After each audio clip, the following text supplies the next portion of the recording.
I hope I'm audible. Good afternoon to all of you. Here I'm Sneha on the behalf of Department of Humanities and Social Sciences. I'm going to welcome to all of you on third day of valued course.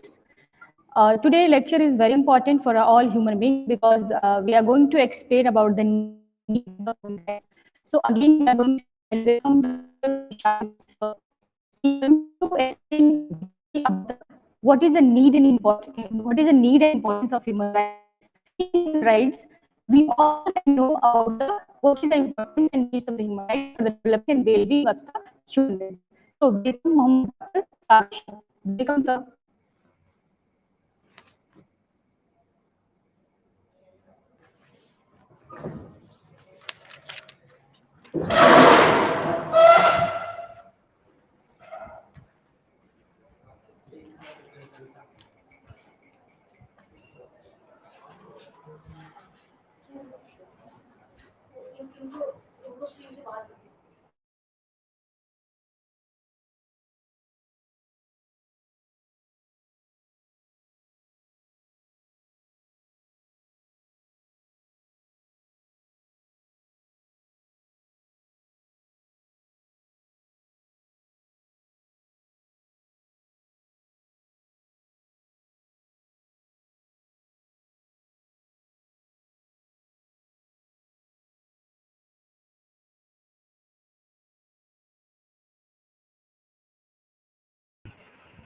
Hello. I hope I am audible now. I request to my technical team kindly share my screen so all student can see my screen.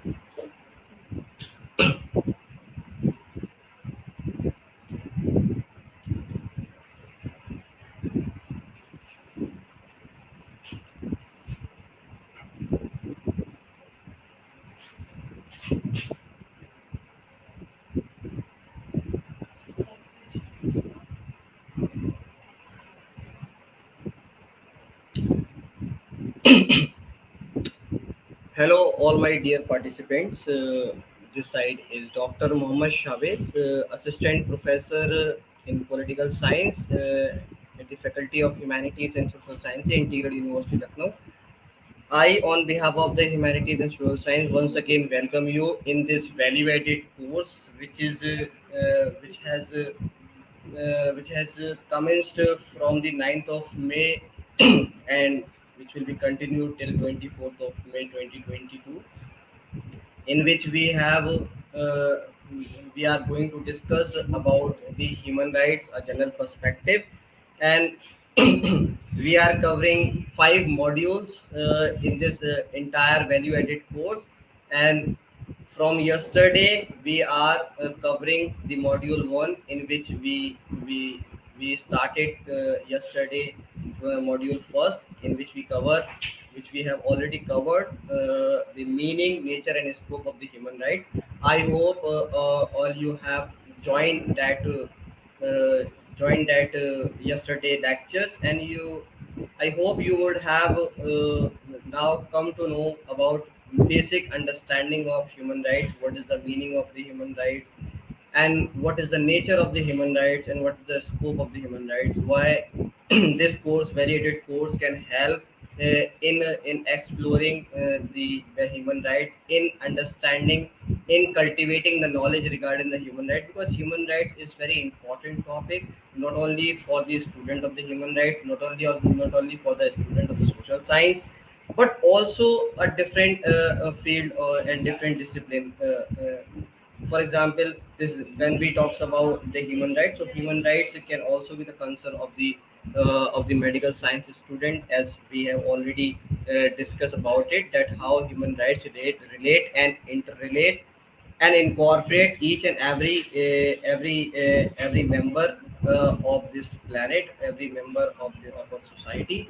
So now now today we are going to start our second lecture, in which we have covered uh, that need and importance of the human rights. This is part second of the module one of the syllabus module one. As I told you that yesterday we have covered module one, in which we covered meaning, nature, and scope. And definitely, if you were there, if you joined yesterday lecture, you came to know that how much violations of human rights have taken place in our history, and how much we have still need to meet all the demands that could sustain, that could meet that could achieve the objective in order to promote promote and protect the human rights of all people. Still, we have millions of people who do not know about the human rights, who are not aware what are their basic rights. They are continually living in a deprivations of the human rights. So for this, those who enjoyed human rights, like we as I said earlier, that we are living in a largest democracy, and we have a full detail constitution. We have largest written constitution in the world, in which we have the part third of the constitution, which deliberately promote, which deliberately recognize, which deliberately acknowledges the basic rights of the human of the people in India. And these are categorized as the fundamental rights, and because fundamental rights are also included in the human rights under the declaration of the Universal Declaration of the Human Rights in 1948 by the United Nations. So in this context, we need to make a certain kind of the concern regarding those, or related to those who still are deprived, marginalized, who are not aware what are their basic rights. Their rights have been continuously violated, but they are not aware about how to protect them, how to get them. So those who have knowledge, those who have know about their basic rights, basic human rights, they can they can play very important role in order to promote, in order to realize, in order to make some efforts by which rest of the people who are deprived, who are not enjoying the human rights, can also be a part of all the immunities, all the rights which you are enjoying in your country. So like earlier, in yesterday we have covered that a number of pictures in front of you. I showed that multiple shocking facts in front of you, that how much number of people still need a certain kind of the recognitions on the ground of their human being. And because they do not enjoy the basic right, they do not enjoy the human right, they are not leading their life on the basis, on the ground of the human right, on the basis, on the principle, on the guidelines, that prescribed by the Universal Declaration of the Human Rights in 1948.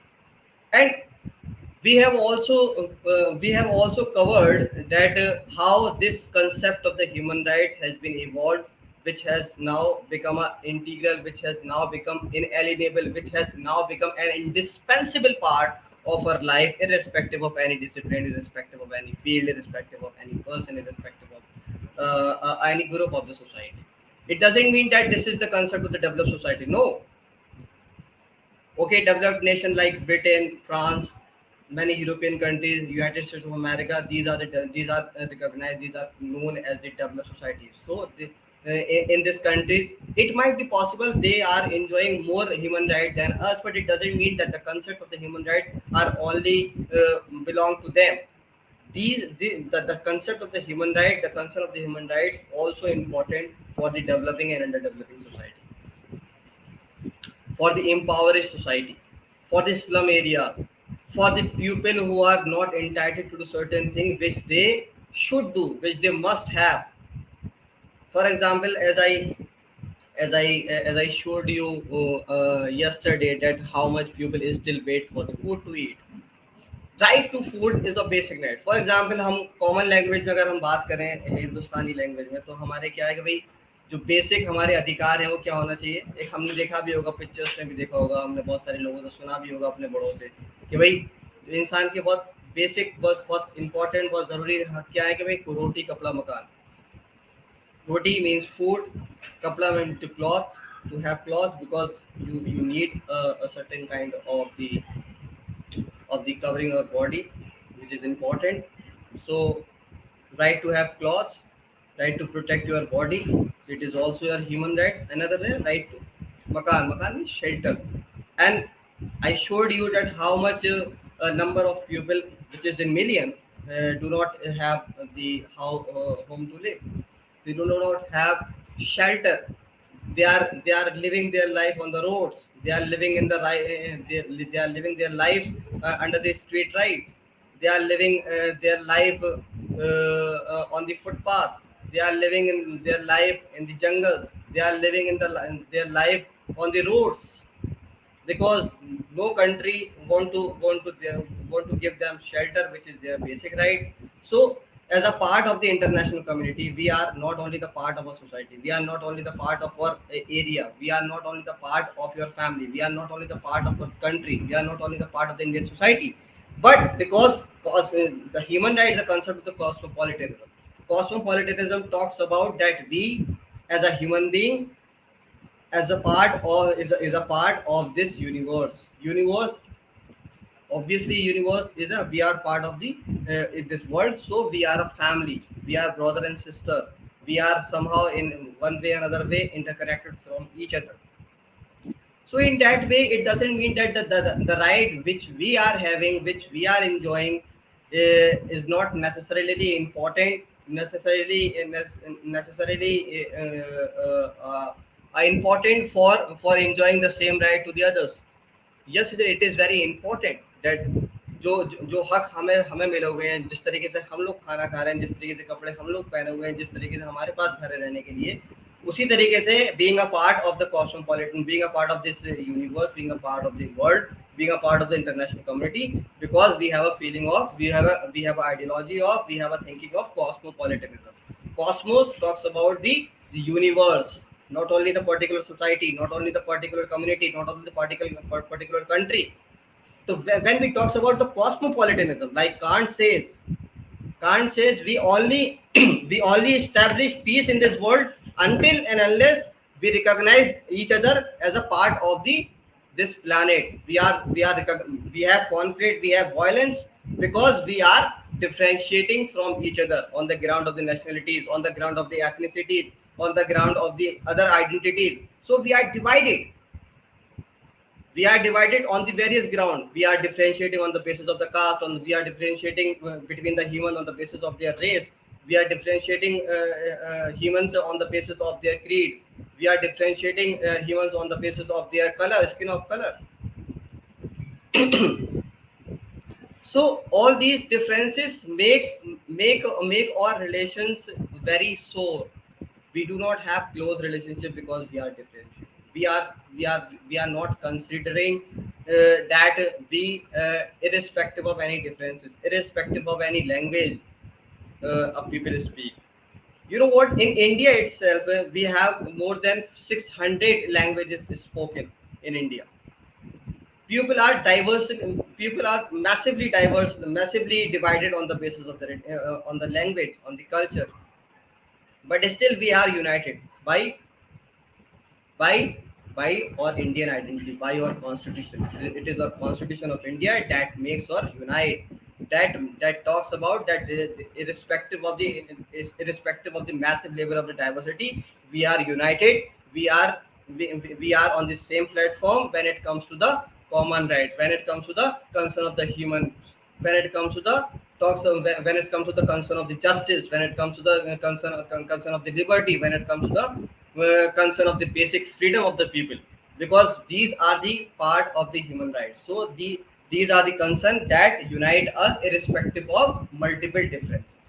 Similarly, so the point is that why do we talks about that do we really need of human rights? Because all the participants, and including me, obviously me and all my dear participants, should have and must have many things, many fortunate enough to have multiple advantage privileges in which they are enjoying various important rights, various basic rights. For example, everyone have live home to live, everyone have clothes to wear, everyone have food to eat, everyone have money to spend to purchase anything which you are which is needful for you. So, but on the other hand, we do not consider or we do not believe that we cannot believe that if I am in a comfortable stage, if I am enjoying the human rights, all all things are perfect. Rest of the people enjoying the same which I am enjoying. No, it doesn't mean. If you are looking around the world, if you are try to get familiar with the many facts, many realities, many reports, you will come to know that still you are very fortunate, that because lots of people, millions of people are deprived from various kind of right which you are which you are very privileged to have it by your constitution, by the stability, by the stability in your society, because many people have to are forced to compromise with their right because there is a situation of the civil war, because there is a situation of the continuance of the violence in their country, because of the situation, because of the instability, because their government does not allow them to enjoy certain rights. For example, the situation in the North Korea is has a dictatorial type of government, in which people do not enjoy all. They do not have the freedom of expression. They do not enjoy the freedom of press. They do not enjoy the freedom of movement.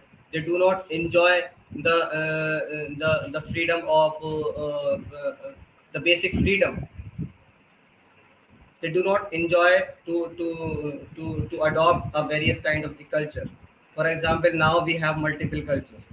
We can wear multiple kinds of clothes, we can eat multiple kinds of the foods, we can see movies, we can run multiple kind of the websites, we can make our account of the social media, we can also have access of the Twitter, Facebook, Instagram, many things. And on these ground we use this ground for expressing our feelings, expressing our demand, expressing our needs. We are connecting from each other, but these are the basic rights which do not enjoy, which are not enjoying by the people of many countries like North Korea. So unless if everyone on this planet, if everyone in this world do not enjoy the basic human rights, till then we have to all we will always need to make concern of the human right, we will always need to make discussion over the human right, we will always need to promote the human right, we will always need to realize government, to realize authority, to realize public authority, to realize society, that these important, these are the a couple of rights, these are the group of rights that is needful, that is inalienable, that is indispensable for the living being, for the existence of the human being. So if you are not providing these rights to your people, it means you are violating their rights. You do not have right to snatch these rights, you do not have right to make compromise with them. And so we will always need to make concern about the human rights. Therefore we are discussing now that what is the need of the human rights, because we are living in 21st century, and the world is purely different, the world in our past, in our past centuries. As far as the history is concerned, you will find that many conflict. History is full of wars. History is full of violence. History full of deprivation. History is full of the compromises. History of full of casualties, deaths. All these existing realities, all these past, all this history of us describe that how much or past generations face the discrimination, how much or past generation have compromised with their rights, how much or past generations have deprived from these basic human rights which are necessary for them, which are which they got with their with the born when they born. So there is no authority that provides you these rights.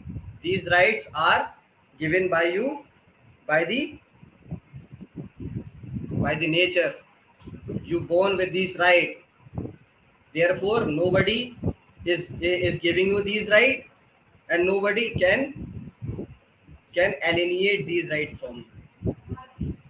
Okay, so let's move forward in the context of the need and importance of the human rights.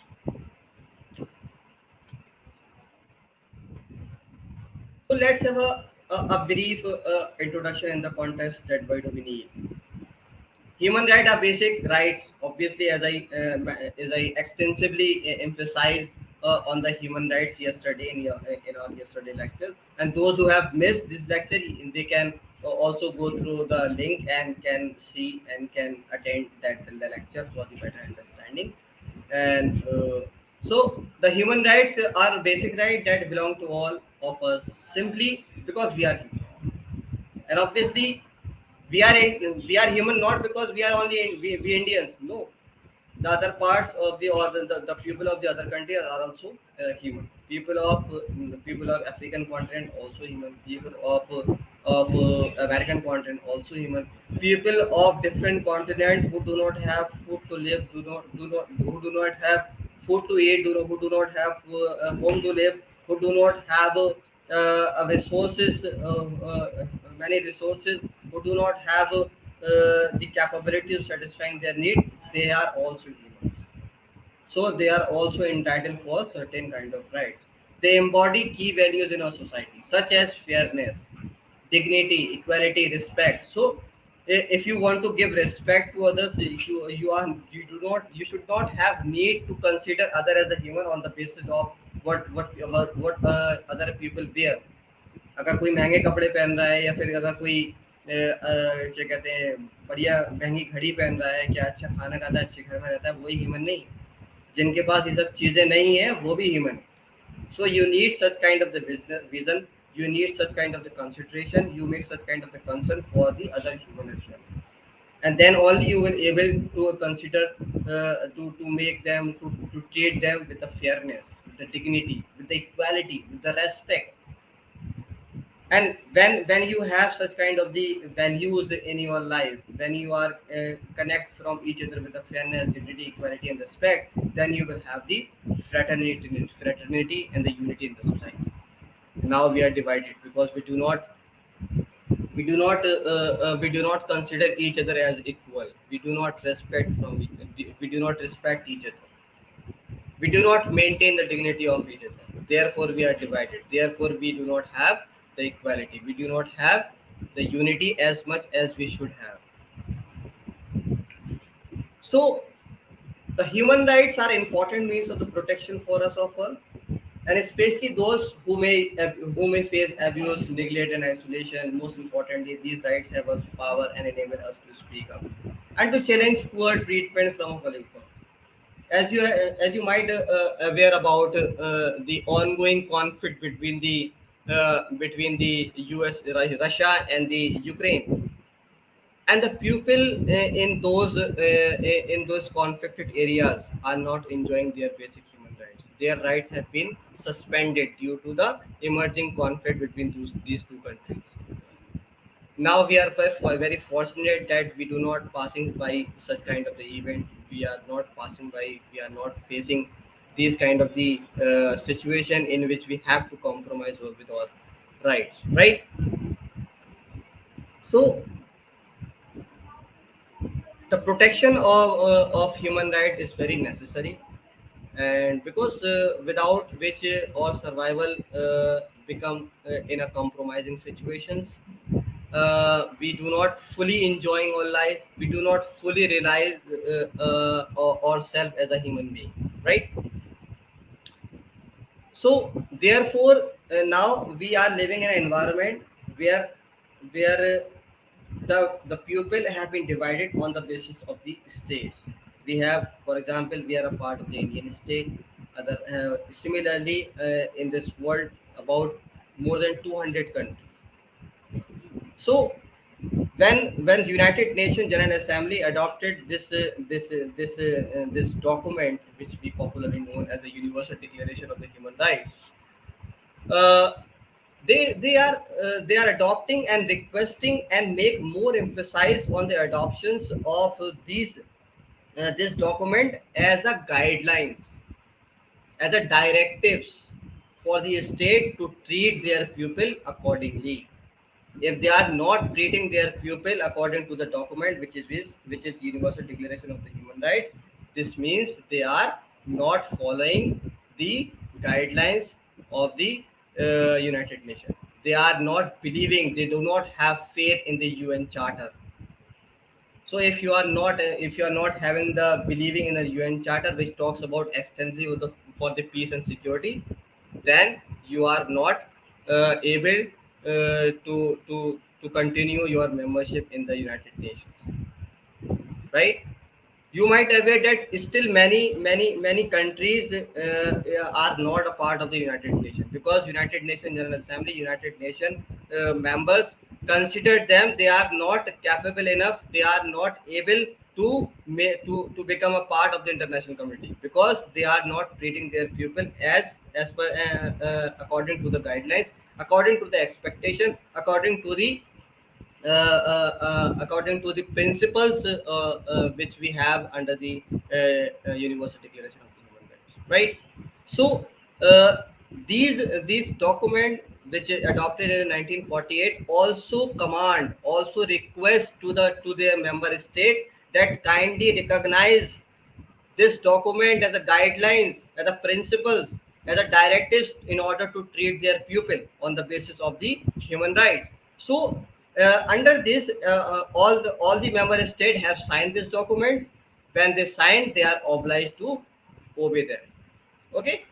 So now it is the responsibility of the state to carry forward, to maintain,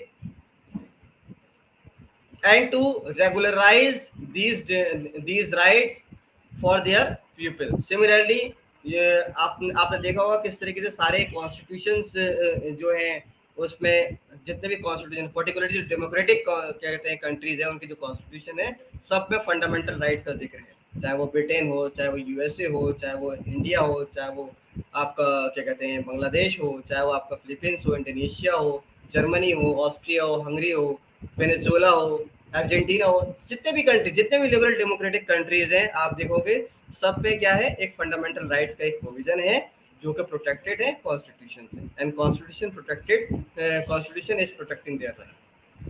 So there is also the provision of the particular institutions, those who make concern, those who have collected the grievances, those about the human right violation, and when they found such kind of the violation, they are acting like they are responsible for restoring their rights. They are responsible for making available all those rights which otherwise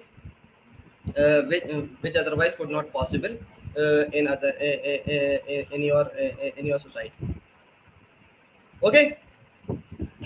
So these rights give us, because these rights give us power and enable us to speak up and to challenge poor treatment from a public authority. Because आपने देखो कि हम क्यों बात कर रहे हैं, कि क्या बात कर रहे हैं कि भाई speak up and to challenge poor treatment of public authority.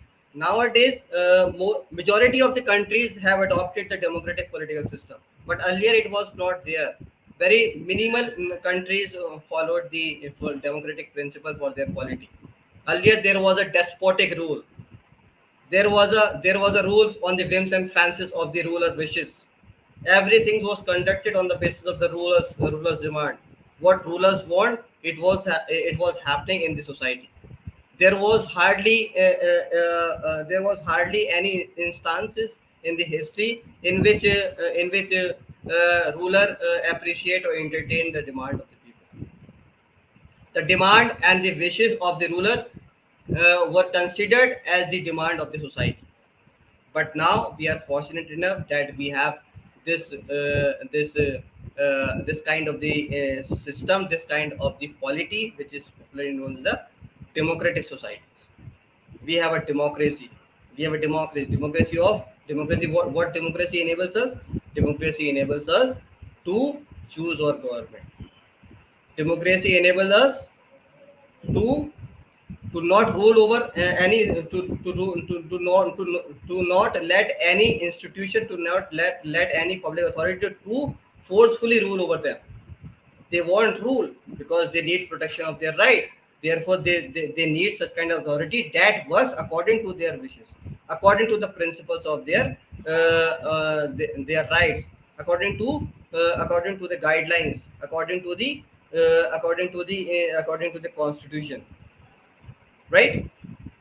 So with the increasing number of countries of democratic society, with the democratic countries, such kind of the human right abuses become lesser in number.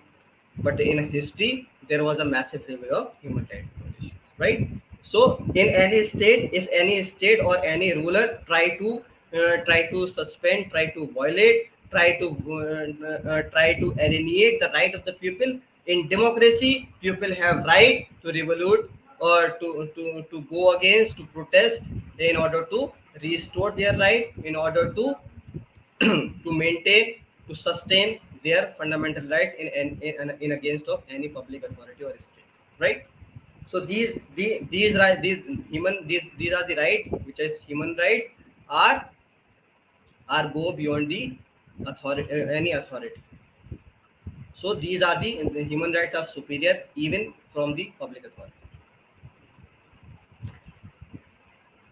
So why do we need these human rights? Because history is witnessing a multiple instances for the violation of the human rights.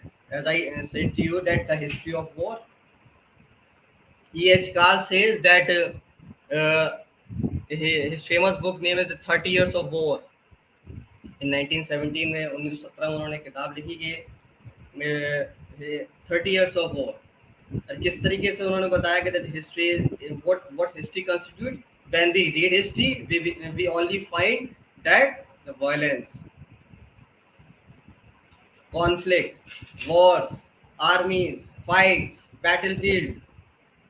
So such kind of the historical instances also showed that how much people deprived from their human right, because they are the instances during war a massive level of the human rights violation happened. Secondly, emergence of the imperialism and the colonialism. We are very familiar with the words of the Enlightenment. This start from the 13th century. And with the start of the 13th century, we talks about the rights, we talks about the development, we talks about the industrial revolution. But another important part started with this Enlightenment period, which is the emergence of the imperialism and colonialism from the European forces, particularly Britishers, Spanish, Dutch, Portuguese. These European forces captive captured and colonized the people of the African Asian people. And one of the fact that near about near about 70% of the people of the country, particularly Asian African countries, were in the control of the European forces. There were the European who decide what kind of the life the people of the Asian African will live, what kind of life the Asian African people will lead, what kind of condition in which the Asian African live. And we as an Indian, we are also subjected, we are also victim of the imperialism, the colonialism. We have a history, we have a colonial history about in which about 200 years the Britishers violated. Britishers forced us to live in a condition in which we always compromise with our rights. We do not have the governance according to our wish. We do not have the state according that protect our right, that promote welfareness. So the growing emergence of the imperialism and colonialism also define also showed that how much these follower of the Enlightenment period also responsible for the violation of the human rights.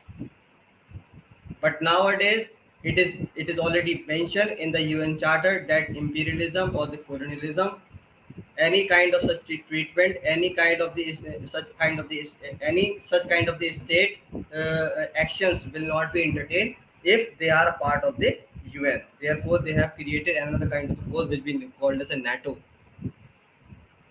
North Atlantic Treaty Organization, in which United Nations have force.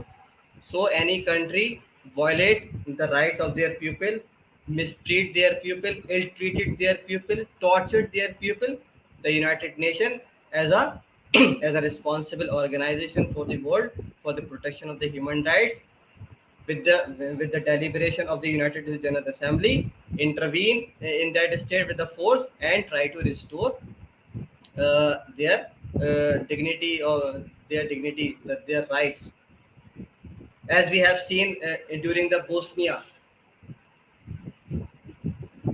during the many during the many countries in the African countries, in which many government or many rulers tried very many times, multiple times, to violate and suspend the rights of the people. Next, inhuman treatment with the people of colonies, as I earlier said, that we as an Indian also subjected to the ill treatment, inhuman treatment from the Britishers. You definitely have seen many movies and many documentaries of the Britishers' treatment, brutality over the Indians, how they have treated Indians. They consider us not as human. They consider as us barbarians. They are considered as a animals. And they says that it is a duty of us to make you civilized, to make you human, right? So next, the practice of slavery. The practice of slavery has a long history. In the ancient time, the slavery was greatly entertained. What a part of the it was an institutionalized slavery, where a particular community was considered as a slave community, was a slave family. They remain always as a slave. They led their life as always a slave of the masters, slave of the kings, slave of the pupil, slave of the economically powerful pupil, right? And you heard about a very famous name in this context, Nelson Mandela. I hope you have heard this name, Nelson Mandela, who fought against this practice of slavery, who fought against the policy of apartheid that differentiate on the ground of the color of the skin. They said that it is the white man's burden to treat in a way to the black people. Whites have the authority.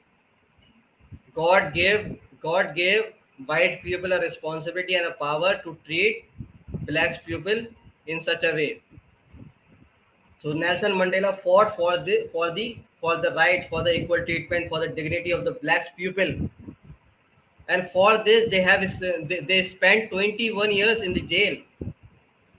And after that, then they came out, and Britishers, with the force of the with the pressure of the various institutions, particularly United Nations, and this practice, the policy of the apartheid, and how they have succeed in establishing the guidelines, the dignity, and to respect from each other irrespective of the color of skin.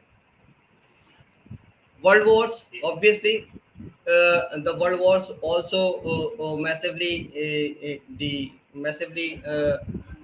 threatened, massively uh, alienate, massively attacked on the human rights, because they have also lost more than 12 million people have lost their life during these wars. Recognition of the human right is also important, because history is also witnessing that how much people uh, force women for the deprivation of basic rights. Even till the end of the 19th century, women were not entitled to cast the vote. Women did not have right to vote. Women did not enjoy civil and political rights. They did not have right uh, uh, uh, to participate in the political activities, to make contribution in the economic development in the country. They were treated like the instrument. They were treated like the means. They were treated like a means of household activity, in order to deliver the household activities. They were not enabled. They were not entitled to have the properties. They were also deprived from the property rights. So, with the struggle of the people, those who have concern, those who showed who showed concern for the human rights, for the women as well as, so they started movement against the authority. They started movement against the rulers. They started movement. They started protesting against the authority, against the public authority, against the state, that these are the human rights, and women also are human, so they should have these basic rights also. So in 1833, for the first time, women got their right to vote in India, with the act of the 1919, which is Montague-Chelmsford reform. Under this reform, British for the first time considered that Indian women can also cast vote. Otherwise, there was no concept of the right for the women to cast the vote. Only men were entitled, and not only all the men, and those men who are economically empowered, who are socially empowered. Next, the unequal treatment of the minorities. Unequal treatment of minorities. It is also one of the major concern nowadays uh, for the human rights institution, for the organization who work in the field of the human rights, because uh, no society is having a same kind of the people. Every society, every modern state has cultural differences, ethnic diversities, linguistic diversities, cultural diversities, religious diversities. So, in every state, there is also a small number, or the multiple small number minorities, which they are different from the majority people. For example, in Canada, the Sikhs identity are treated as a minority. Similarly, in United States of America, blacks are treated as minorities. So, democracy doesn't mean that there is also there is always things going on according to the wishes of the majority. No, democracy does not signify, does not talks about the establishment, the occurrence, the formulation of all those rights and laws according to the wishes of the majorities. United Nations General Assembly adopted this Universal Declaration of the Human Rights, And United Nations Charter also says that the treatment of the minorities equally is also important for the democratic society. So if you are truly democratic society, you cannot ill-treat your minorities. You equally treat your minorities, irrespective of any minority, whether religious, whether linguistic, whether cultural, whether ethnic, because such kind of the differences differentiate and divided the society. If you are not treating your minority equally, you will not get the fraternity and unity in a society. And fraternity and unity brings prosperity, brings development, brings compassion, brings a kind of the attachment from each other that is beneficial for leading a good life. Okay, so we have all purpose, we have all wants to live our life as a good life with a happiness, with a pleasure, with a peace. Second, the practice of the child labor. Practice of child labor is another important concern even in the 21st century. Even in the 21st century, millions of people, more than 200 million people have been engaged in the child labor practice.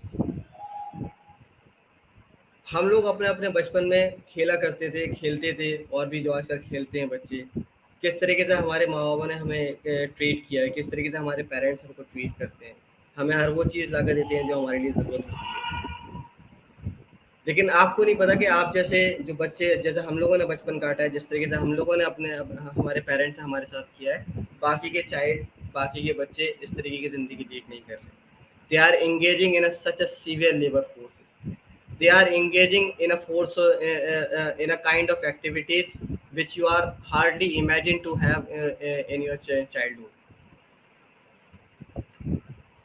You often seen in your community, in you often seen you have often seen in your nearby markets that how small childs are engaging in the certain kind of the activities in hotels, in shops, on footpath, on signals. They are they are engaging in the bagging. They are engaging in the practice of construction sites.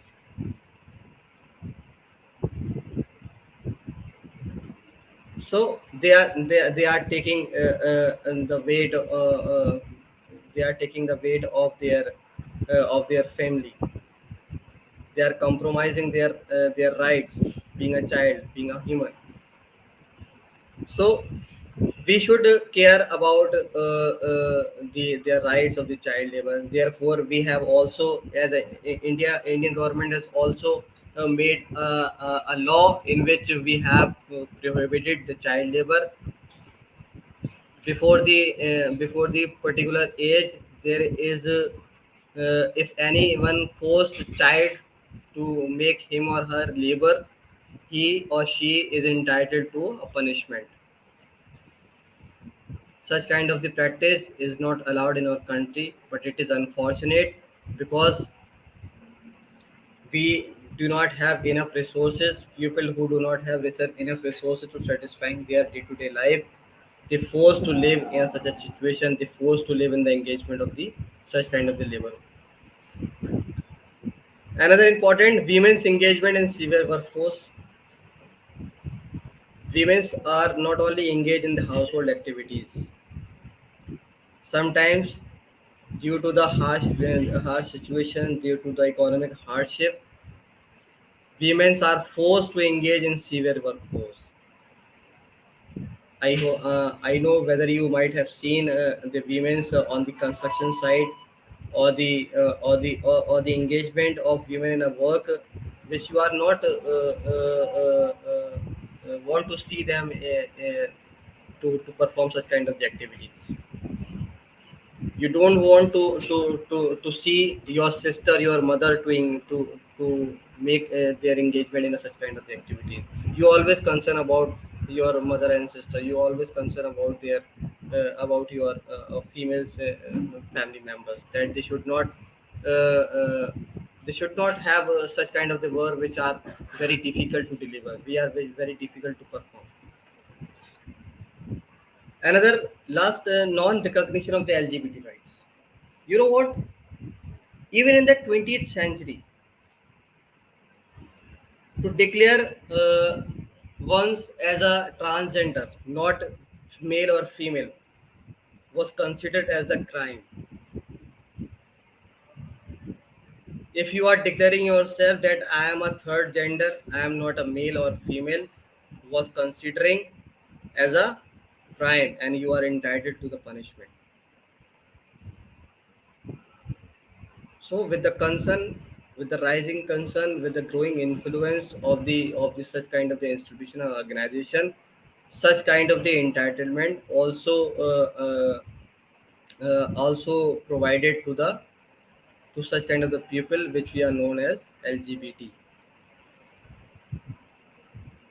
So you are also having a same right, even if you are not male or female, if you are having any other third or fourth or fifth gender, whatever the gender you have, you should have human rights, and irrespective of your gender or sexual identity, right? So, as you have seen that how much instances we have passed by, and how much instances in the history of us that talks about that mark that the mass level of the human rights violations.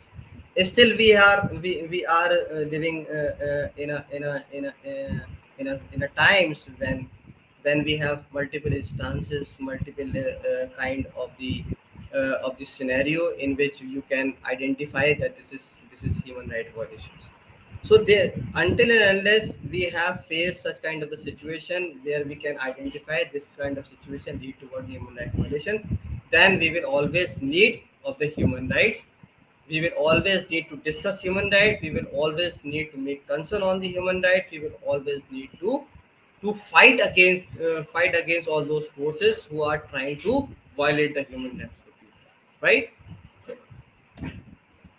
So many important personalities in our history talks about that the importance and the need. Why do we need of the human rights? You might have thinking, what happen if anyone of us do not enjoy their life according to us? What happen if someone do not eat the same food which I have in my lunch?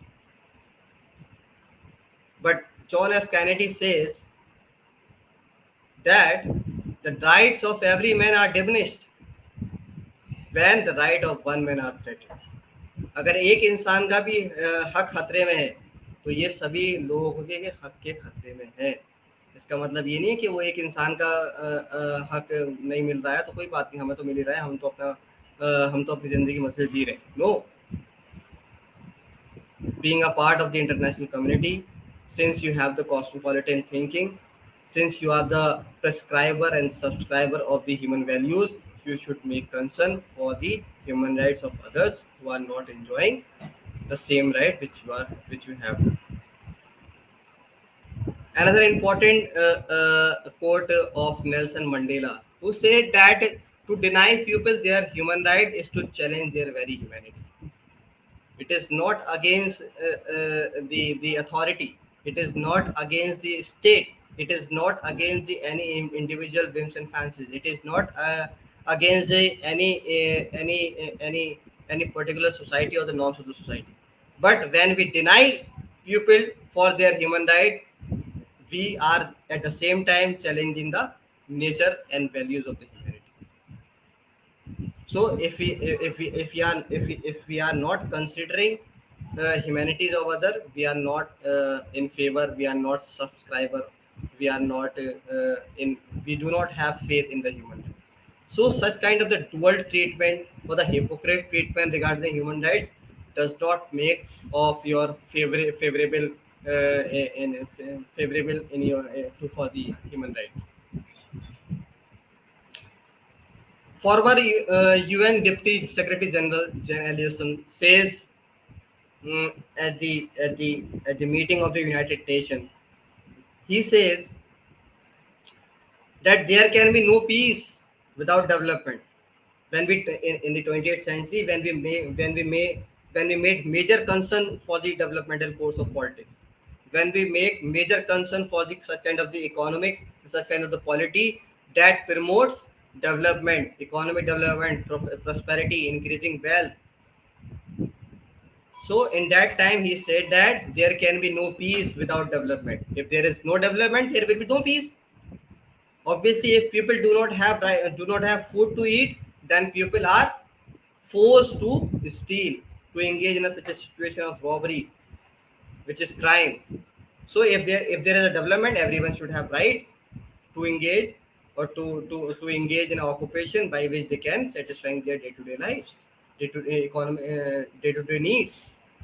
So there can be no peace without development. Development is necessary for the establishing the peace.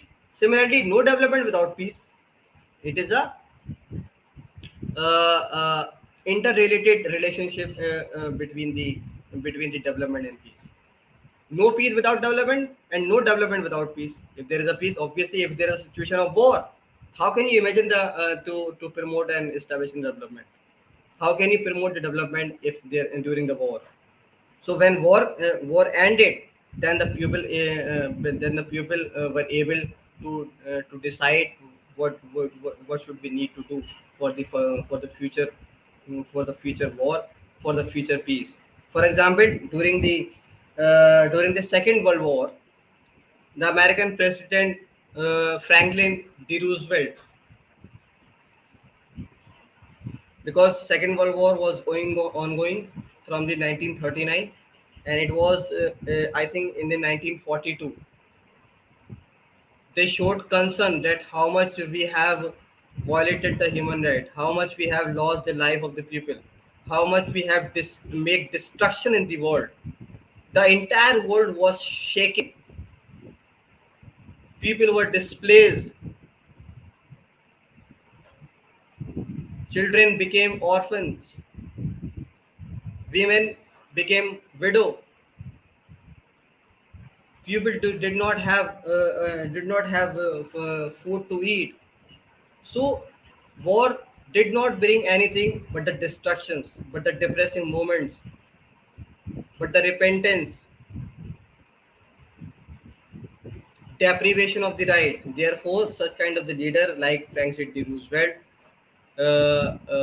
showed concern and make effort in order to establish such an institution that protect pupil from another kind of the mass level of human rights violation. For this, we have to make concern. We have to make such kind of the facts that can avoid the future such kind of the war. Therefore, since Second World War, we are very blessed. We are very fortunate that no such kind of a Third World War could occur in our times. So Franklin D. Roosevelt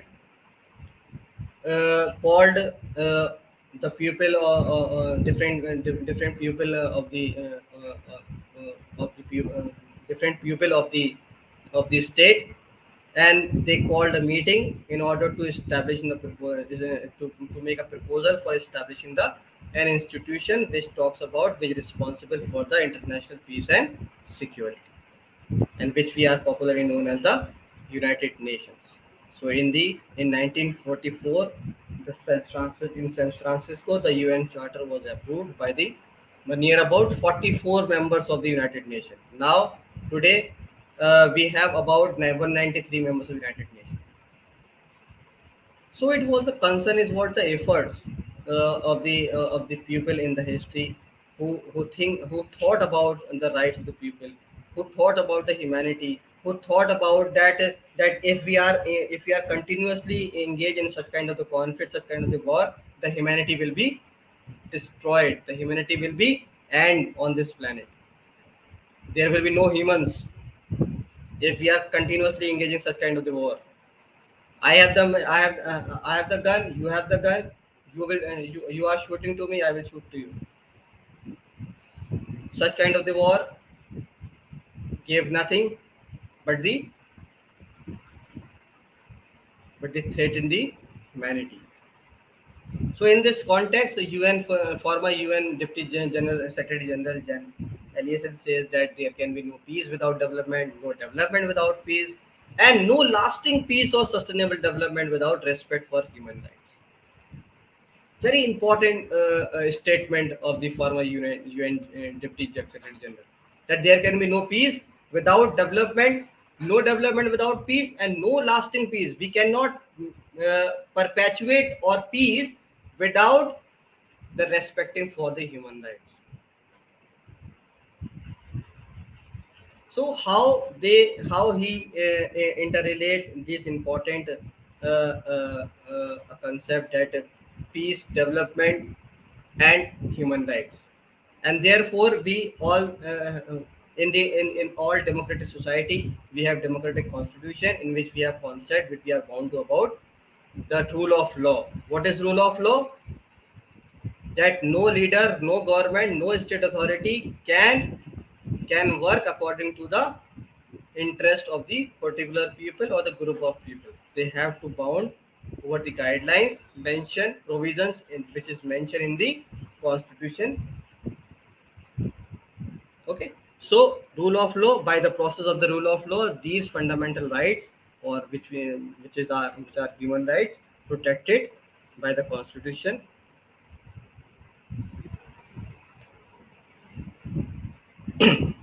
So what I try to make here in respect of the need of human rights, that there has always been violators of the human rights. पहले भी लोग violet करते थे human rights को, चाहे वो rulers रहे हो, चाहे वो जंगें रही हो, चाहे लोगों ने अपने अपने मुनाफे के लिए, अपने अपने फायदे के लिए लोगों को लड़ाया हो। वे राजा होते थे, प्रजा लड़ती थी। So there has always been violators of the human rights, हमेशा से ह्यूमन राइट्स के वायलेटर्स रहे, from the despotic rule of the rulers, world war, and to the age of internet. अब आप कह रहे होंगे कि सर 21st सेंचुरी में कौन से रूलर आ गए, 21st सेंचुरी में कौन सी वर्ल्ड वॉर हो रही है, तो हमें आज के टाइम के ह्यूमन राइट्स की जरूरत है। आज के टाइम पे भी हमें ह्यूमन राइट्स की जरूरत है, because we are living in a 21st century which is popularly known as age of internet, age of connectivity, age of social interconnectedness.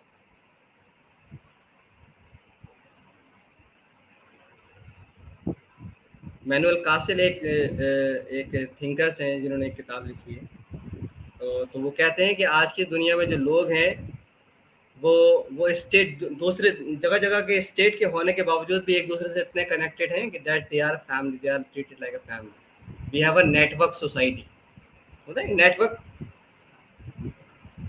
Internet के थ्रू हम लोग क्या है, एक सोसाइटी हम फॉर्म कर रहे हैं। हम लोगों को अपने अपने पड़ोसी के बारे में, अपने सोसाइटी के बारे में इतनी खबर नहीं है, लेकिन हमें इतनी खबर जरूर है कि रशिया में क्या हो रहा है और यूनाइटेड स्टेट्स ऑफ अमेरिका में क्या हो रहा है।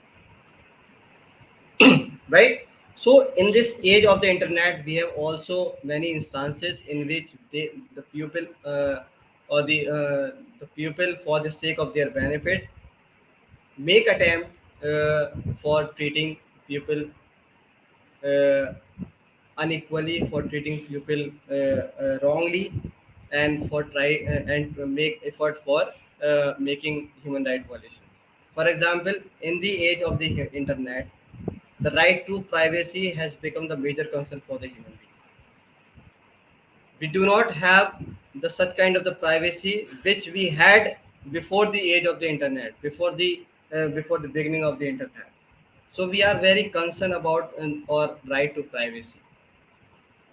Now nowadays we have also concern about that right to choose what we want to choose. It is not decided by me, it is decided by the internet, it is decided by the social media, it is decided by the various website. They are forcing us to eat cake, they are forcing us to to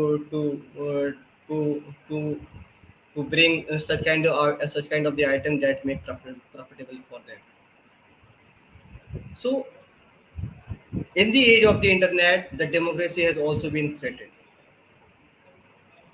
right? We have multiple kind of the means of information which are biased, which are unbiased, which are wrong or right. So we have also sometimes at the same time misinformed by these organizations, by these or new kind of the miscommunications. So by this with the misinformation, we do not actively participate in the democratic society. We do not we do not actively deliver our responsibility being as a part of the democratic society. So therefore, we would have always need of the human rights to claim against the forces which may endanger the existence of the human on this planet. Right?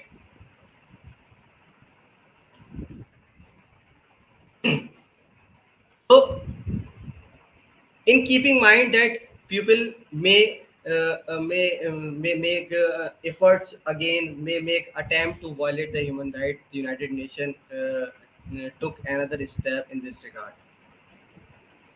because people tried to violate and will try to violate the human rights for the sake of their for the sake of their benefit and the profits. So in keeping mind such kind of the occurrence, such kind of the situation, United Nations take a step and creating such kind of of the of the organ or the institutions in order to protect the human rights for the from the forces who tried one way or other way to violate the human rights. So human rights cannot be different for different people, states and countries. Thus, the Charter of the Human Rights applicable for all and accepted by everyone.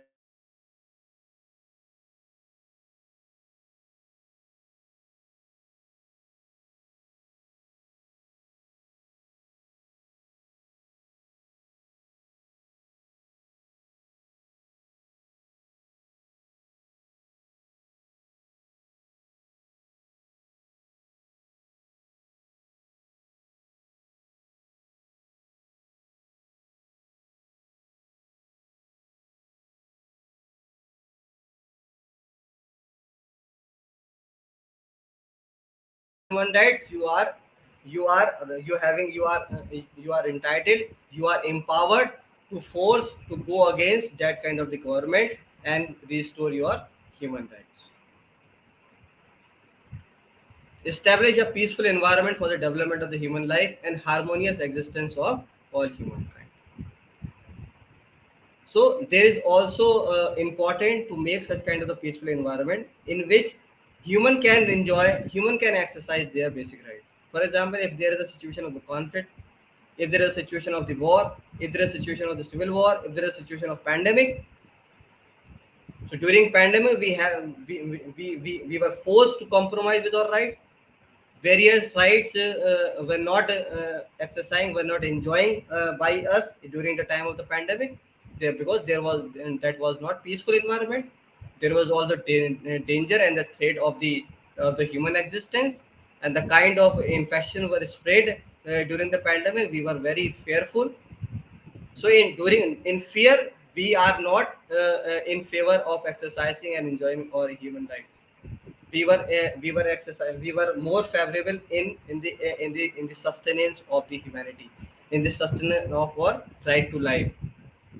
So just because of the right to life, we have to we had to compromise or other human rights which are also human rights. So establishing a peaceful environment is very necessary, because without a peaceful environment, without favorable environment, people are not able to enjoy, to exercise, to claim their basic rights, and therefore if they are not enjoying their human rights, they cannot make the harmonious existence in the society, right? Promote human rights and above all national or international politics discretionary government decision. So for example, not nowadays but in history, the same state also became the means of human right violation. The same state became a monster for the human rights. They made such kind of the policies, they made such kind of the laws that best suited for the right, for the benefits of the ruler or the particular community, instead of the people, instead of the benefits of all. Therefore, there is also the responsibility of us that we need to promote a human right in such a way, though in such a way that we should have the basic understanding that no such kind of a decision may or can affect the human right, can violate the human rights. So if there is any instance in which in any national or international politics, very in national or international government or any organization creates such kind of the policies, such kind of the laws that that can violate, that can impact on the human rights, so you have the responsibility to disregard such kind of the discretionary actions, such kind of the discretionary decision of the government. Next, inculcate the values of the human respect for the human rights among the victorious nation of wars, so as to focus on the environmental issues. For example, if we are not concerning about the humans, how can we concerning how can we are concerning about the other things? For example, other things are also important that also demand for the consultation, like environment, like animal rights, like natural resources, like or like uh, uh, uh, other communities.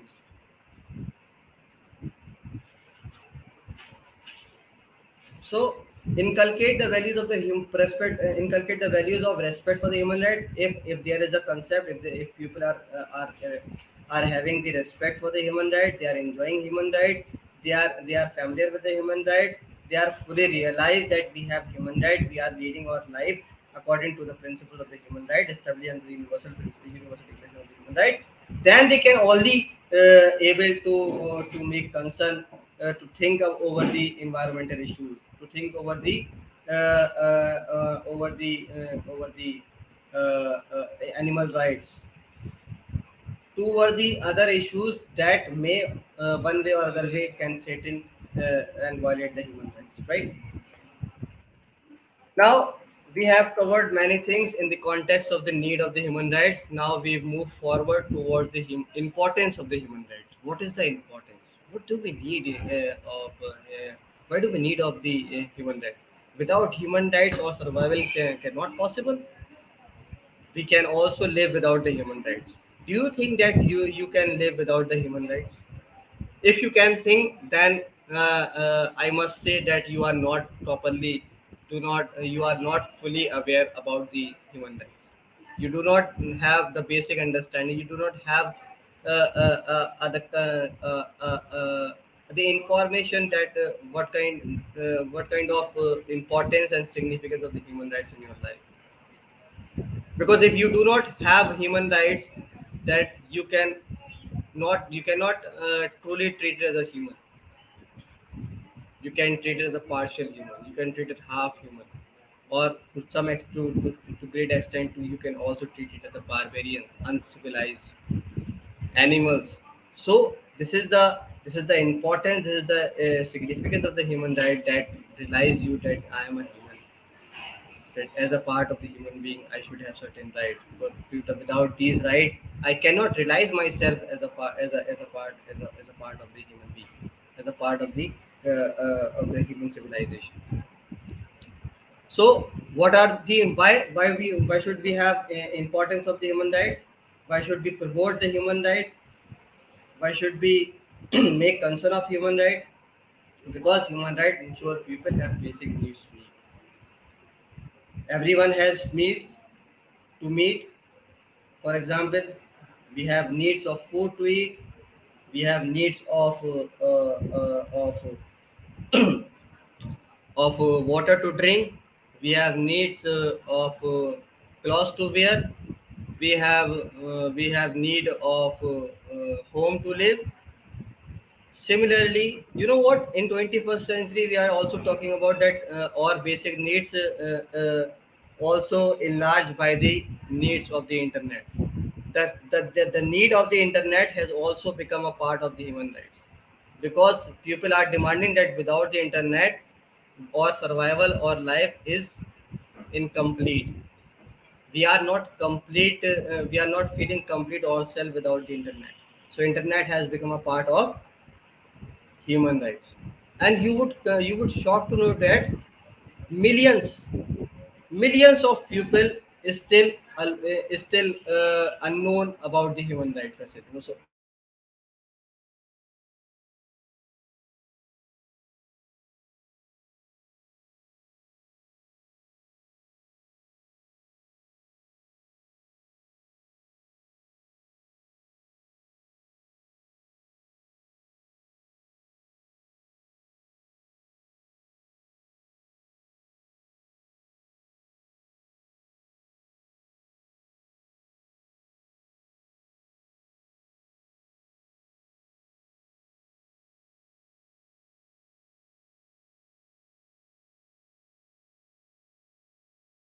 unfortunately, for example, if you are if you are forced to live on a unfortunately, for example, if you are forced to live only forced to live on a lunch only, सिर्फ आपको दिन का खाना दिया जाएगा, और आप खाने तो चाहिए आपको, तो खाना सिर्फ दिन का दिया जाएगा, पूरे दिन आपको इस पर गुजारना है.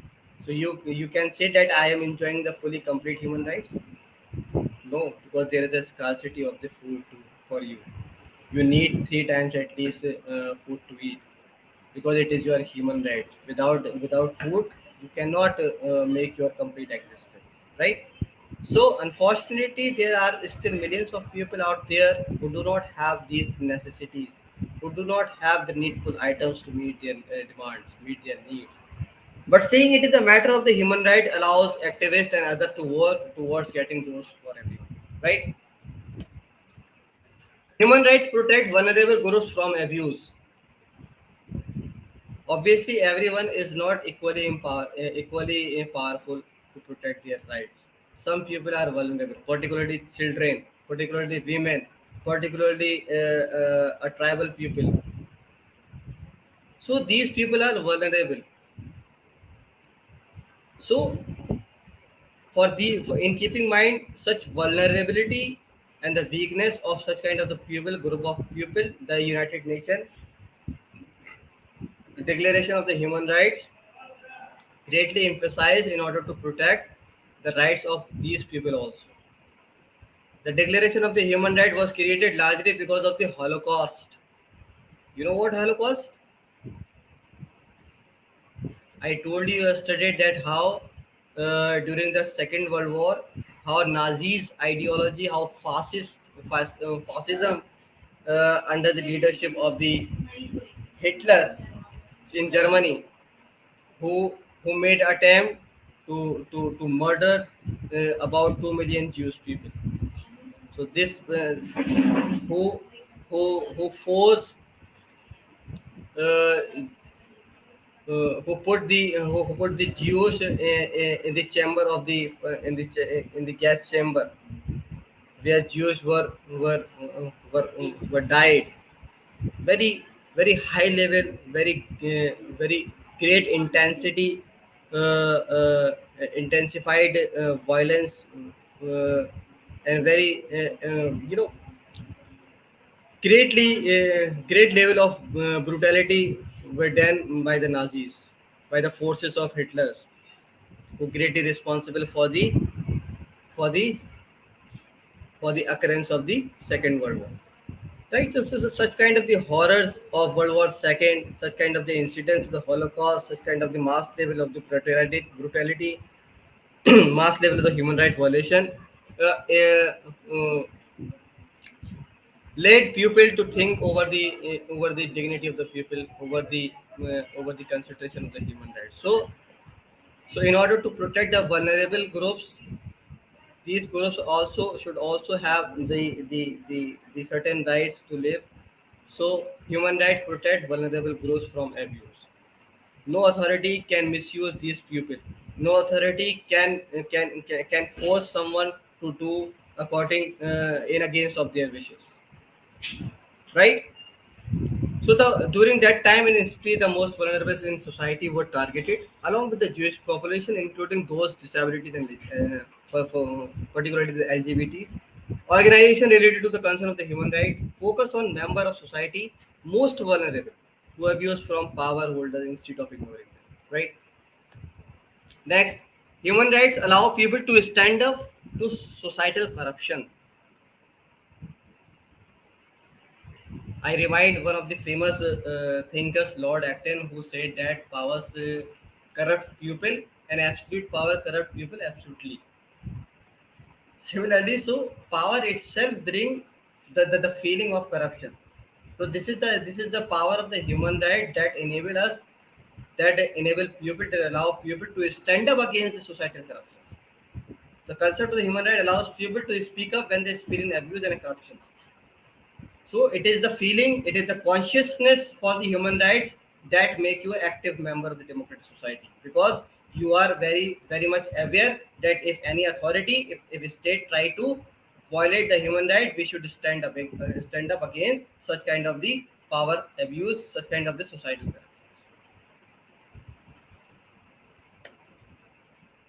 Human rights also encourage freedom of speech and expression. Well, similar to what you just read about, being able to speak freely without fear of brutal reprisal is more expensive. You know what? In history, when during the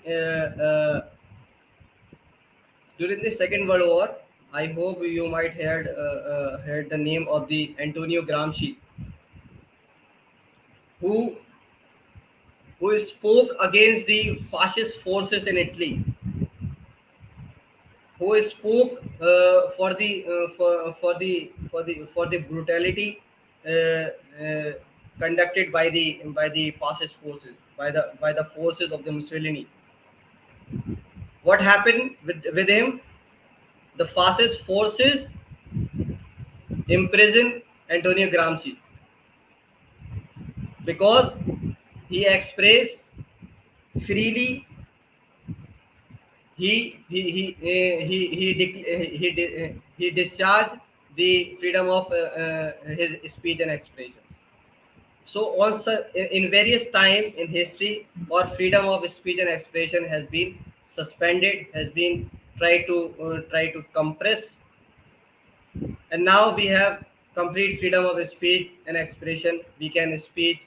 We are not forced by someone to not to speak, to not to express or demand, or not to express about if anywhere mishappening going on. It encompasses, or constitution also enable us that if government is doing certain things wrong, we are also have powerful enough, because our constitution provide us such power of freedom of expression, freedom of speech. So the freedom of speech and expression empowers or encompasses ideas and form of expression that nobody will feel like or agree with it. But no one should ever feel like that they are going to be in danger from their government, because what they think, it goes both ways to and protect people who want to debate or argue with certain ideas expressed in the society. So it is important to have freedom of speech and expression. It can only possible if you are having the consciousness of the human rights, if you are following the guidelines, if you are following the directives of the United Nations, if you are following the principle and the guidelines of the Universal Declaration of the Human Rights, then only such state provides their citizens of what? Freedom of speech and expression. Another important importance of the human right, what human rights do for the people. Human rights give people the freedom to practice their religion. So we have multiple religions. We have Islam, we have Hinduism, we have Sikhism, we have Buddhism, and many more. So the, uh, there are number of people who have faith in these religions, in multiple religions. Many people faith in Islam, many people have faith in Hinduism, Many people have faith in Christianity. Many people have faith in Buddhism, Sikhism. So, irrespective of the religious diversity, irrespective of their religious preferences, irrespective of their religious faith, they cannot discriminate on the ground of the identity or religious identity. Irrespective of the religious identity, they are entitled to protect their human rights. It is the part itself of the human right that you are entitled, you are empowered to adopt, to follow, to sustain your faith in any particular religion or in many religions. If you do not want to have any religion, you can also declare yourself as an atheist. It is also the your right to denounce or announce your religious identity. This is the power of the human right. This is the importance of the human right that enables you, that empowered you. You can also announce your religious identity, and you can also denounce your religious identity.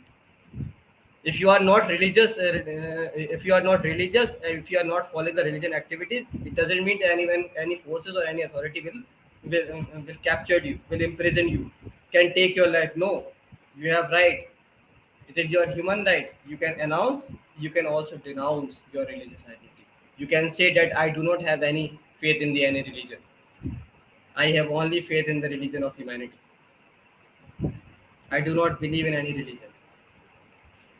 And on the other hand, you have also freedom to opt and to make your religion any religion, whether you want to prescribe, whether you want to adopt the Islam, whether you want to adopt the Hinduism, whether you want to Christianity, whether you want to go into Buddhism.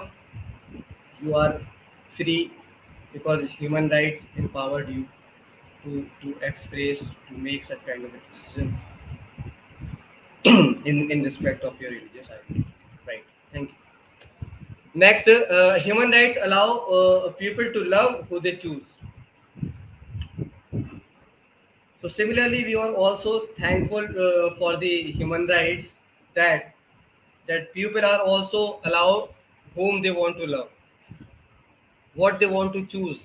These kind of the freedom, these kind of the power, these kind of the ability provided by the human right, provided by the Universal Declaration of the Human Right, that people should allow that from whom do they want to love, from whom they want to choose, from which they want to choose, what kind of facility they want to have, what kind of governance they want to have, what kinds of culture they want to have, what kind of the of the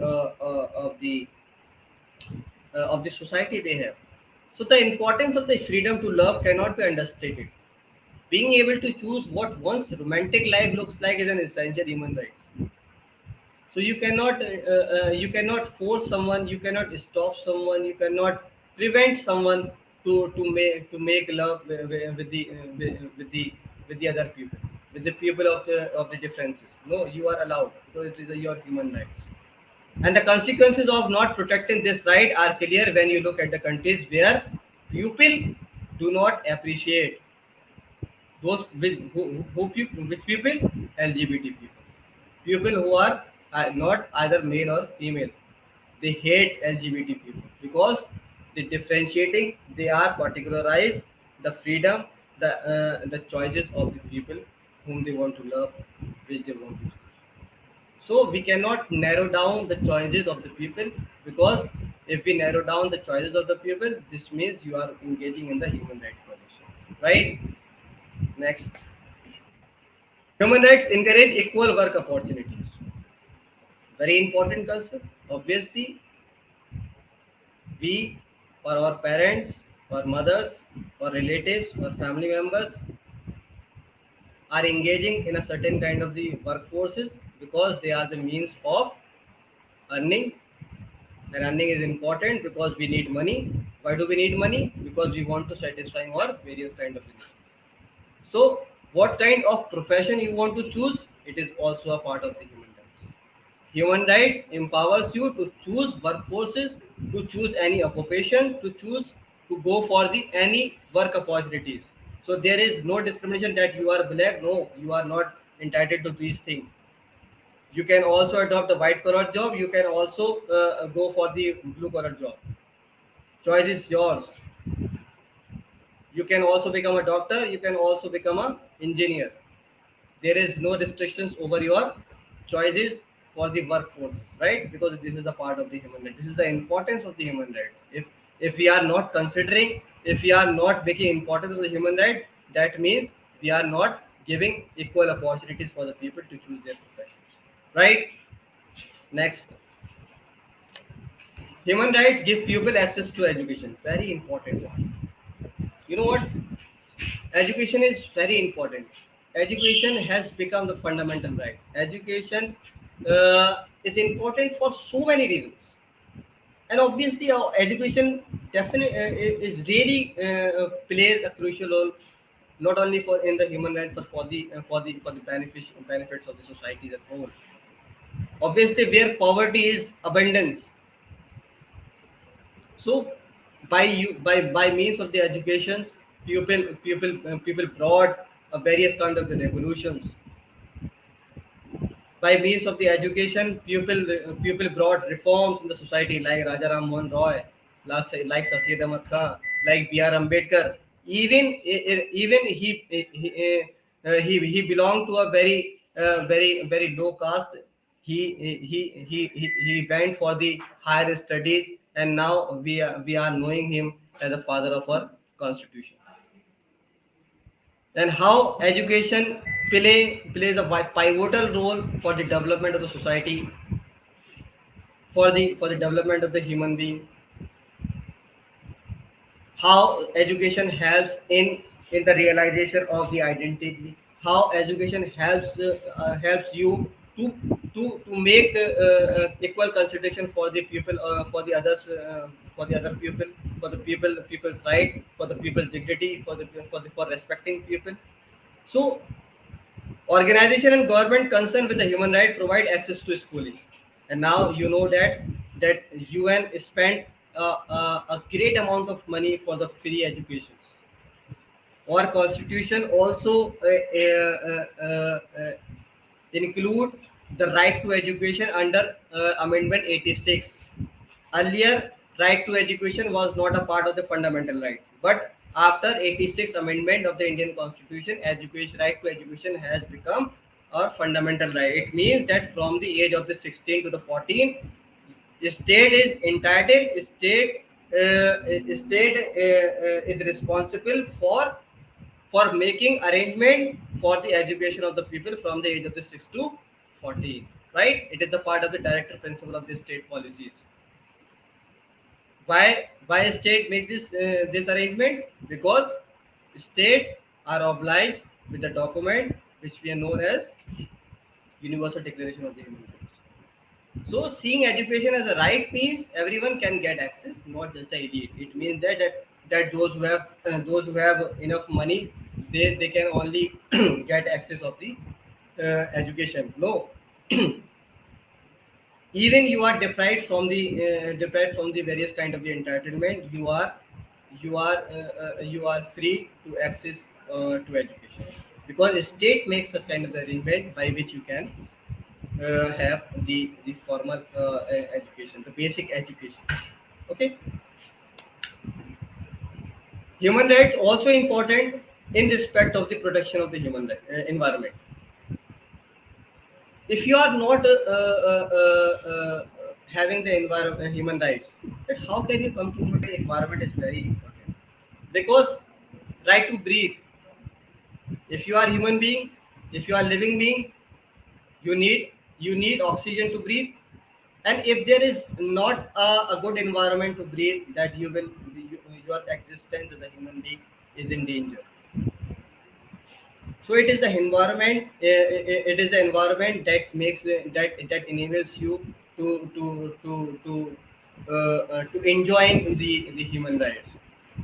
Similarly, human rights protect the environment. The marriage between the human rights and environmentalism has become stronger day by day, because nowadays we have very serious concern for the climate change. The kind of environmental degradation we are facing in our time, it is very important to rethink over it. Otherwise, uh, we will have a very bad environment. We will have a number of disease related because of this bad environment, and the it ultimately impact on the existence of the human. It ultimately impact on the ability of the enjoyment of the human nature of the people, right? So we live in the world, we need the land, so it makes sense that what happens to the environment impact humanity, and the right to clean air, clean soil, clean water. These are all of the important things which we are which we need for our existence. So these are the important human rights, and therefore human rights enable us to protect the environment. Human rights also provide a universal standard that holds government accountable. As I told you that how democratic societies the empower individuals in a way that supersedes the state. It is the in a democracy what Abraham Lincoln says, that democracy is the government of the people, by the people, for the people, of the people, government of the people, because it is the people who make government. It is the people who make government by the vote of the people. It is the government. It is the people who decide what kind of the government who should have who should have the power in the government. It is us who decide. It is our right to vote that decide what kind of government we have. Similarly, then if we are deciding that what kind of people should be in power in the government, then only these kind of the people will definitely care and will definitely think about the what kind of the governance the people need. So in that context, human rights provide a universal standard. Universal standard of what? For this, for the accountability of the government. When the UDHR was released, you know what? When UDHR was released, it had twofold purpose. What twofold purpose? To provide a guidelines for the future and force the world to acknowledge that during Second World War, human rights had been violated on a massive scale. And every year, on the 10th of December of every year, 10th of December, why? Because it was the 10th of December 1948. On this day, the Universal Declaration of Human Rights were enacted and adopted by the United Nations. So on this, every year on 10th December, we are celebrating this Human Rights Day, World Human Rights Day, in which we make aware to the student, we make aware to the pupil that how how people in our past have had to compromise with their human rights, how world wars made severe impact on the human rights and human existence. So human rights had been violated on a massive scale in during the world war, during the armed conflict, during the narrow and during the notorious ideology of the people like Mussolini and then Hitler. And with the standard for what is a human right, the government can be held accountable for their actions. There is the power in the naming an injustice and pointing to a precedent, which makes the UDHR and other human rights documents so important. So, after completing the importance of the human rights, now we should also take into account that there is a relationship between the human rights and democracy. You cannot imagine the democracy without the existence, without the enjoyment of the human rights by the people.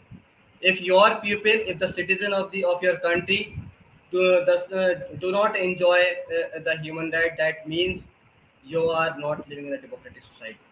Democracy is a core value of the United Nations. It is one of the major principles at the time of the San Francisco UN Charter. When charter was signed by the 44 member of the world, it was mentioned that United Nations deliberately strongly promote the democratic values, because it is a democracy that enables you to not to engage in a war, not to promote, not to support the violence. Instead, the democratic society prescribe favor the peaceful resolution of the conflicts. Democratic society do not think for the go to the war. Democratic societies go for the peaceful means, go for the persuasion of what? Persuasion of their interest by means of the peaceful means. So the UN support democracy by promoting human rights. Because why UN support democracy? Because democracy protects human rights. Democracy favor development in the context of the human rights. Democracy support peace, and peaceful environment enable us to enjoy the human right. And obviously, if there is not a peace and security, the human cannot enjoy the human right. And peace and security is very much responsible for the existence of the democracy in our world. As recognized in the Vienna Declaration and Program of Actions, democracy is based on the freely expressed will of the people to determine their own political, economic, and social and cultural system and their full participation in all aspects of their life. The value of freedom, respect for human rights, and the principle of holding periodic and genuine elections by universal suffrage are essential elements of the democracy. In turn, democracy provides an environment for the protection and effective realization of human rights. For several years, the United Nations General Assembly, and the former Commission, United Nations also made a commission on the human rights that are responsible for the welfare, for the promotion, and for the protection of the human rights. So this commission of human rights endeavor to draw on international human rights instrument to promote a common understanding of the principle and the values of the democracy. And therefore UN often promote UN often emphasize on the importance of the democracy. As a result, in 2000, the Commission recommended a series of legislative, institutional, practical measures to consolidate democracy. So it is a democracy which is responsible for for extending the values, the human values, for enabling people to respect each others on the basis of the human rights, maintain the dignity of the people, and to make efforts by which everyone can enjoy human rights.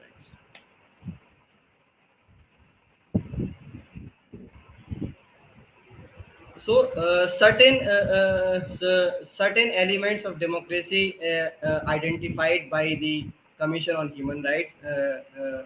What kind of the importance and what kind of the qualities of the democracy identified by the Commission on Human Rights? That democracy respect for the human right.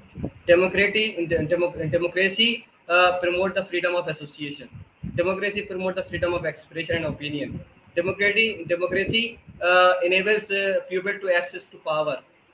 ऐसा नहीं है कि भाई एक ही तरह के लोग, एक ही समाज के लोग पावर में रहेंगे, एक ही तरह के लोग गवर्नमेंट में रहेंगे. Even you, irrespective of their of your social, economical, or the caste identities, you can also have the power in the government. You can also elect for the Lok Sabha, for the parliament. You can also get the opportunity in the public service commissions. This can only possible because we are having democracy. So it's exercised in accordance with the rule of the law. We can also hold power. The holding of periodic elections, free and fair elections, is the cornerstone of the democracy. Because in the practice of the election, the real power of the people continuously realize that the real power lies in the people, not in the state. It is the people who decide what kind of government, what kind of state, what kind of polity, what kind of governance they want to have for the five years, for the next 5 years. Okay, so another important that how democracy helps in promoting the human right, that it promotes the plural system of the political parties and organization. It also give importance to the separation of the power, because separation of power protecting power to everyone. The independence of judiciary is important because independent judiciary protect the human right irrespective of the powerful state. Judiciary is the watchdog of your fundamental rights, of your human rights. Transparency, accountability in public administration, free, independent, pluralistic media. These kind of the arrangement can only made possible by the existence of democracy. We move forward. That human rights and justice. Everyone talks about that. What is justice? Obviously, justice is very important. Justice as fairness. Justice is the treatment that anyone, being a part of the human being, entitled to have. Similarly, Maurice Cranston says that human rights have high priority. Maurice Cranston held that human rights are matter of paramount importance, and their violation a grave affront of justice. What does it mean? That we cannot imagine justice if we are compromising, if we are forced people to do not have, to do not enjoy the human rights, if we are not providing extensive human rights which established in the 30 articles of the Universal Declaration of the Human Rights, we cannot declare any society that it is this society is maintaining justice. So without the concept, without the promotion, without the respecting, without the protection of the human rights of the people, we cannot establish justice in the society. And very famous famous quote I coming in my mind, that Plato says, we cannot imagine the perfect society if that society does not establish the justice, if that society does not have the arrangement for providing the justice to the people. Justice, the existence of justice signifies the perfect society. And the perfect society makes with the human rights, with the of pupil of pupil of having a human right in which pupil do not fear do not have in fear to enjoy their human rights. So human rights empowered us to make justifiable and perfect society. Martin Luther King once said that until justice rolls down like water and righteousness like a mighty stream, so you cannot claim that we have a justifiable society because you do not promote the human rights. And justice is like a water flows similarly. When water flows, it gets the surface of the earth gets wet with the flow of water. Similarly, the justice act in the same way. I should also that we have very less time, so I should cover in a very less time. For example, human rights in Indian Constitution. The work of the drafting the Constitution of India was done by the Constituent Assembly, and the Constituent Assembly began its work on December 9, 1946. After several discussion and debate, the Constitution of India was finally adopted on January 26, 1950. And the framers of the Indian Constitution were greatly influenced by the concept of human rights, and most of the human rights embodied in the Universal Declaration of the Human Rights. While the civil and political rights have been incorporated in the Part 3rd of the Indian Constitution, and these fundamental rights have established in keeping mind the proposal, the document of the Universal Declaration of the Human Rights. Examples of the human rights evolution from the Indian perspective, you have seen that British colonial rule, sati pratha, child marriage, prohibition of the widow remarriage, women's right. Obviously, women's were always remain in a minority in the government. Therefore, under the 73rd and 74th Amendment, there was a provision of the reservation for the women, by which we can also increase the representation of the women in our society, in our governance. Caste system has also become a subject of human rights violation. There were also important steps taken in India that has been that have been considered as a landmark for the protection for the context of the human right. Abolition of the untouchability, basic structure doctrine, emergency, and right to education. This is our preamble that signifies that what kind of quality we have and how much we are concerned about the human rights. Let's read together that the Constitution of India. We, the people of India, having solemnly resolved to constitute India into a sovereign, socialist, secular, democratic republic, and to secure to all its citizens from justice, what kind of justice? Social, economic, and political, liberty of thought, expression, belief, faith, and worship, equality of status and opportunity, and to promote among them all fraternity, assuring the dignity of the individual and the unity and integrity of the nations. In our Constituent Assembly, the 26th day of the November 1949, to hereby adopt, enact, and give to ourselves this Constitution. Thank you very much. This is the final in the module one. We have covered module one, and tomorrow we will start the module second, in which Miss Snelata will deliver a lecture on. Thank you very much. Thank you for your participation. Thank you for your valuable attention, which is highly appreciable for me. Thank you very much.